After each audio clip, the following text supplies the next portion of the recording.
Hi, Morajee Vermajan, go deas a bheith live. Seo rang gaeilge don hordrangana agus iniu ní rahi mé ar choras scuile. An teachtain seo caite an gcuimhin live, Jimmy mé amach as an ofic, dos go mé an doras tosaí agus amach liam go dtí an achmhór os cór na scuile. Agus chonig sibh na héanaí ag an am sin. An gcuimhin live na héanaí na préacán bhfuil ní aine mé sin ar maidin mar. nó rinne mé sin an uair dhearnach, ní rá hóhan amagam chun mar cheach a chríichnú. So fanny mé san ofic iniu. Fan go bheici sibh, cas mé an camera timp go bheici sibh. La róméid faoi Caitheamh Aimsirí siniu, chonig sibh an náir seoch an teachtain seo caite a ní airilum é a chríichnú. So béidir ar maidin, go raibh mé siar sin, tar deile le taspáin agam dí fomá sean leabhar faoin gan sin agus ar nó é seo. Tás mé seo tá mé ceappa. An gcuimhin live an frásaí a dólam sibh, an sort arguint a choirí láchar, mar hapla, ein timnat, I agree with you, ein timnat a únseoir, tá sé sin fair, that's fair, tá sé sin corrum, ein timnat a únseoir, tá sé sin corrum, ní ein timnat, I don't agree with you, únseoir, ní ein timnat, it is a bad book, is leabhar doma é sin. Is fearlum, snáb, nó cnitál, nó is fearlum fan go bheice me cócrocht, nó snáb, nó rud mar sin. So, tá sé sin an áisiúil chuma an frás sin áisiúil sin useful. Tá sé go deas an cen sin a bheith rólas agah. Bí me bratnúir in is seo sa lár, agus béidir an teachtain seo thugan bolcha mé rá go dtí new oral texts as béirle. Ach béidir iniu, Jenny mé, I believe, as gwe go live, tá sé an áisiúil an cen sin Caitheamh, C-R-E-I-D-I-M, Caitheamh. I believe. Caitheamh who? I believe you. Caitheamh who, únseoir, nó ní Caitheamh who. Agus, I feel mochim. M-O-T-H-A-I fada im. Agus, is cuivanlum nóir bhí mé sa bhain scoil, hí na frásaí sin an úsáid ag an gomininic, mochim. I feel it's fair. Mochim gohfuil sé féráilte únseoir. Or sometimes the opposite. And if you, I'll say this in English, if you say the opposite, sometimes your moonshore might just listen if you think something isn't fair. Mochim nachhfuil sé féráilte. No, another lovely word for fair is corrum. You could say Caitheamh nachhfuil sé corrum a únseoir. So, banagi trí rasú sa simaranga an teachtain seo. Caitheamh gohfuil sé sin go deas, I believe that's good. No, I feel that's right. Mochim gohfuil sé sin I gart. And didn't you me? No, sé sin go deas. Na cin dearga? Ok. Raith mé seachaú an sin a ríis agus béidir go ndéanaí si beag in clachtaí orthú siúd. Mar an seanachal, cos mé seo timpeall an camera ríis, tá seanachal áilín an as Gaeilge agus chéinte mar seo an hordrangana, jenin clachta máistrucht. It kind of means practice makes perfect, as béarla. So, jenin clachtú máistrucht. Sin seanachal áilín agus as agam golóir eile agah uair siomíranga. So cas mé mar camera timpeall agus feice mé cad eile tá an seach agam dí Vermajan. An Aimsir caite, sin an bríthir bear an líróid. Rug méir, I caught it, or I didn't catch it, near rug mé, sin seancean. So, sin dul siar, agus is iad seach na bríthir námh rialta, tá aon chean déag go an aber.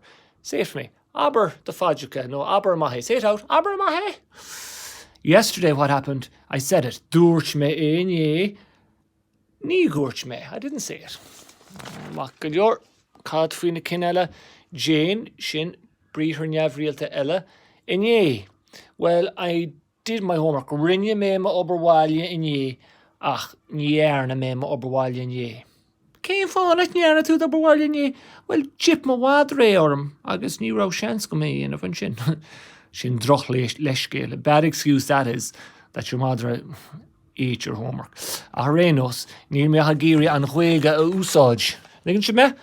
So, seo chéhhaile ché mahan doras, agus an Aimsir caite de ché, no hui mé go gaiileh, in no ar an saran, hui mé go gaiileh, no hui mé ag siopadóracht. Ní jahi mé ag siopadóracht.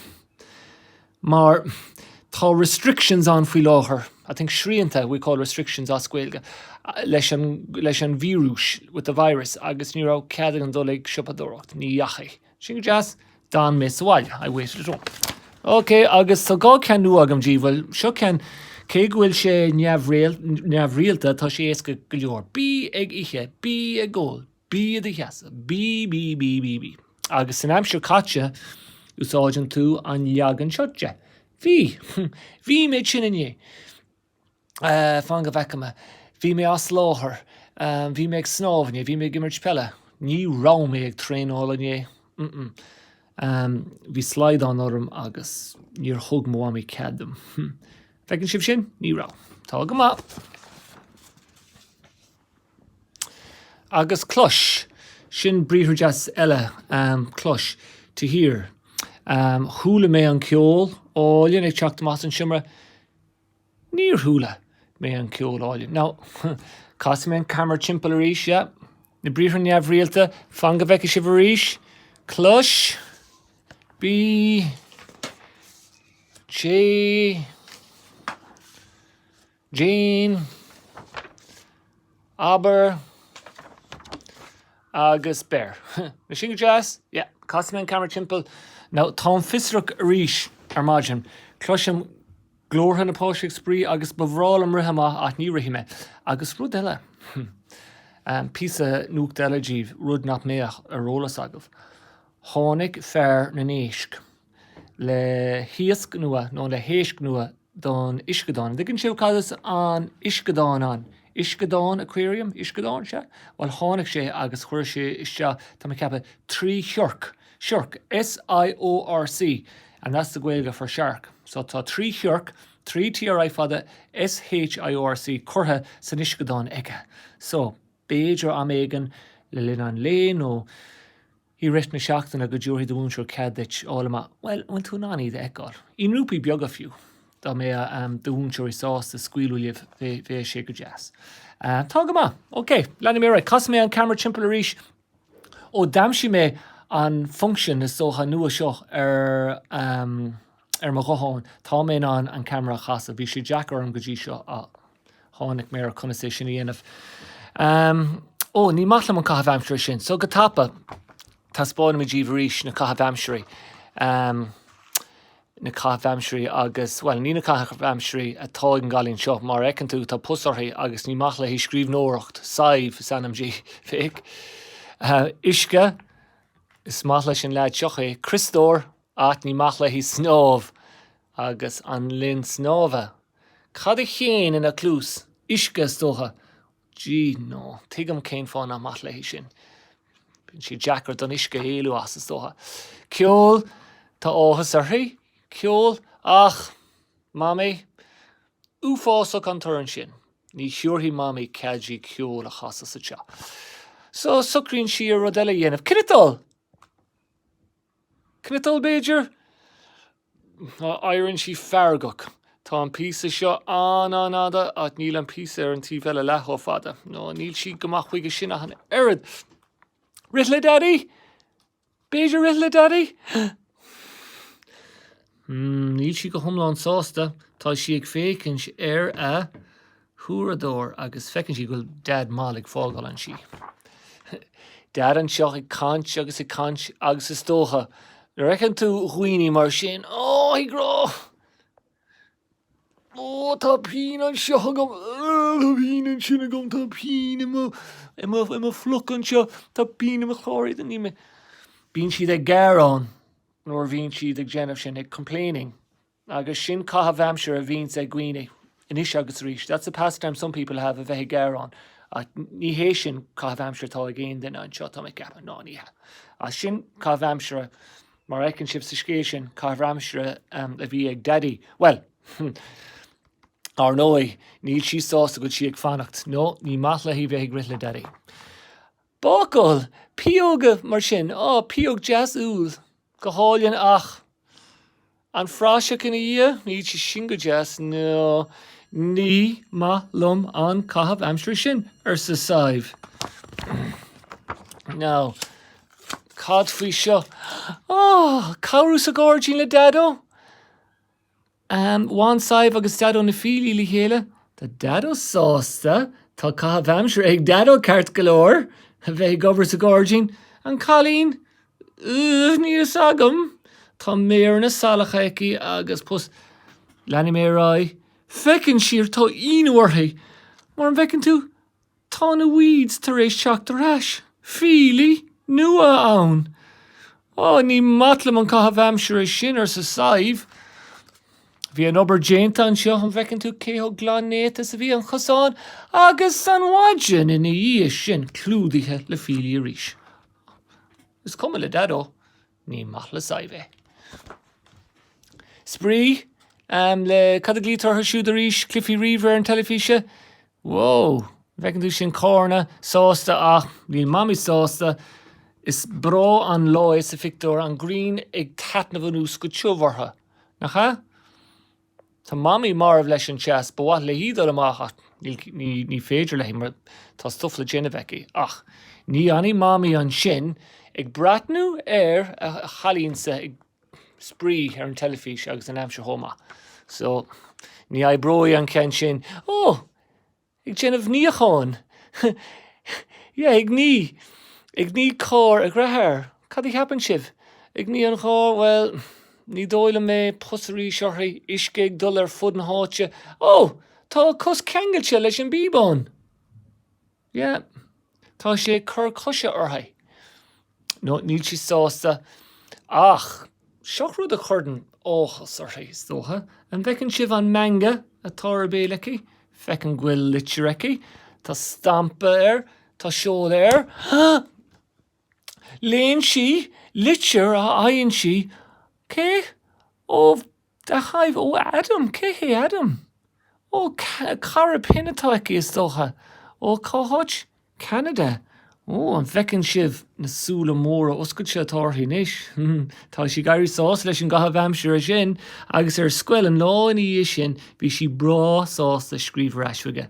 Agus an bhecinn sibh an táthas atá ar mún seoir, tá si sásta chuma, tá Caitheamh Aimsirí ag saibh ag deir an scéal is maith le hí a bheith ag scríomh. Agus ag scríomh litrichas dócha. Féic? Ní stoppen si ag scríomh inis. Scríomhann si litricha, cártaí puist, scríomhann si go leor sais rudaí.